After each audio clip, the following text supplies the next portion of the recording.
Salut tout le monde, pensée du jour numéro 47. Petite pensée du jour entre deux enregistrements podcast. Cet après-midi, j'ai eu la chance de parler avec Pat Davidson encore une fois concernant son nouveau livre qui vient de sortir. Donc, épisode à paraître le 31 décembre.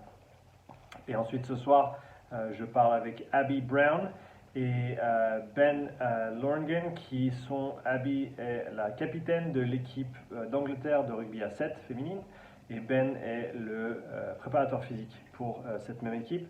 Donc si vous êtes dans le rugby, si la prépa vous intéresse, switchez votre cerveau sur anglais et l'épisode sera disponible, ce sera, si je ne me trompe pas, le 4 janvier, le premier lundi 2 janvier. Donc pour revenir sur le sujet d'aujourd'hui, pensée du jour, syndrome d'imposteur, ne pas se sentir à sa place en tant que coach, sentir ou ressentir qu'on n'en sait pas assez sur ce qu'on fait.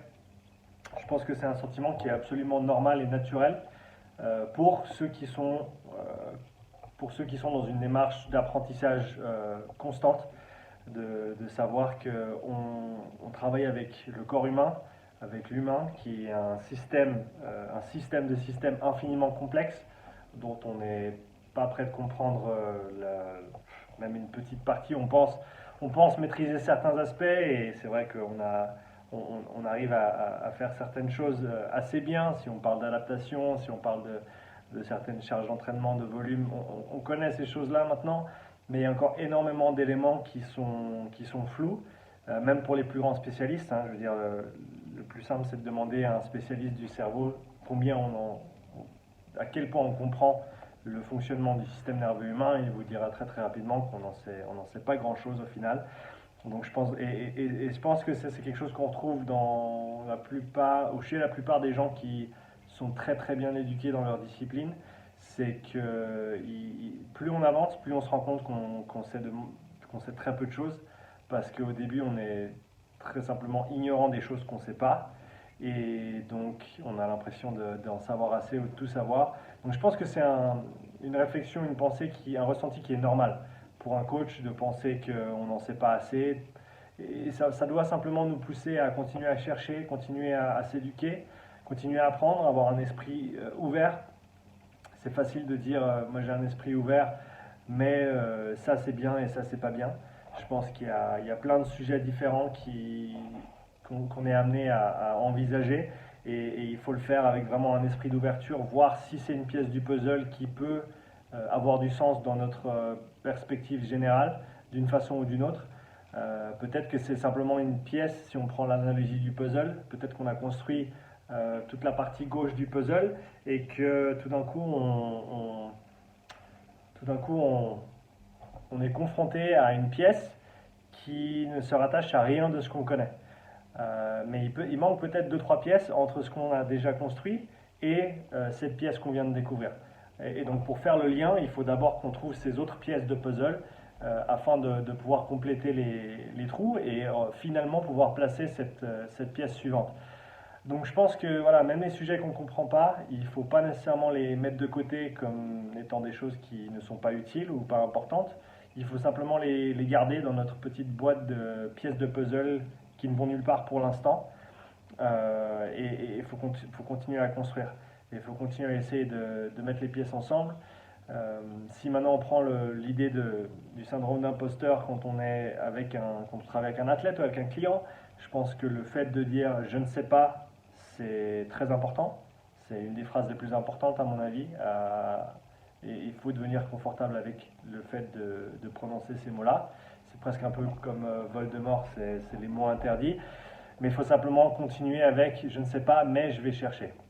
Je vais me renseigner, je vais approfondir la question, et encore une fois continuer à s'éduquer.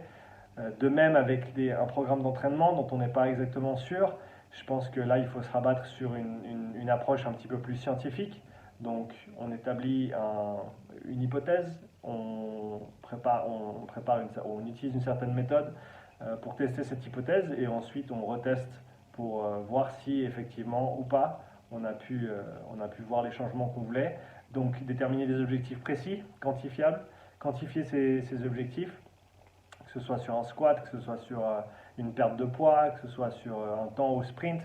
Il faut quantifier ces choses-là, mettre en place le programme, et ensuite tirer les conclusions après. Est-ce que ça a marché? Est-ce que ça va marcher? Si oui, pourquoi? Sinon, pourquoi? Se poser les questions dans les deux sens, mais toujours en revenir au fait on va être en apprentissage continu tout au fil de notre carrière. Il n'y a jamais un moment où on va se dire voilà, j'en sais assez, je comprends tout et je me repose sur mes lauriers. Je pense que si on en arrive à ce point-là, c'est le bon moment de changer de job tout simplement. Parce qu'une fois qu'on n'a plus cette flamme et cette motivation pour continuer à apprendre et à approfondir nos connaissances, je pense que c'est là où on commence à ne plus avoir comment dire ça, ne plus avoir les meilleures intentions, surtout envers nos clients et nos athlètes.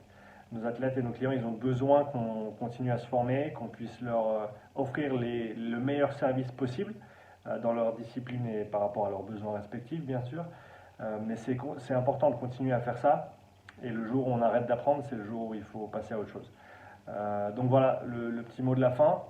N'arrêtez jamais d'apprendre, n'arrêtez jamais de remettre les choses en question, même les choses que vous pensez acquises. Et ne soyez pas effrayé par une pièce de puzzle qui, pour l'instant, ne se raccroche à rien. Elle servira certainement à quelque chose à l'avenir, on ne le sait juste pas encore, parce que notre puzzle n'est pas encore assez construit. Mais pour ça, il faut simplement continuer à mettre les pièces ensemble et pas jeter des pièces à la poubelle, parce qu'au final, on se retrouvera avec un puzzle incomplet. Laissez-moi vos commentaires sous la vidéo, comme d'habitude. Quelle heure est-il? 5h30, donc 6h. Bonne soirée. Bonne soirée. Si vous regardez cette vidéo dès qu'elle tombe, dès qu'elle devient disponible sur YouTube. Et merci encore pour tout le soutien. Ça fait plaisir de savoir qu'il y a du monde qui regarde. Et à bientôt pour la prochaine. Allez, ciao.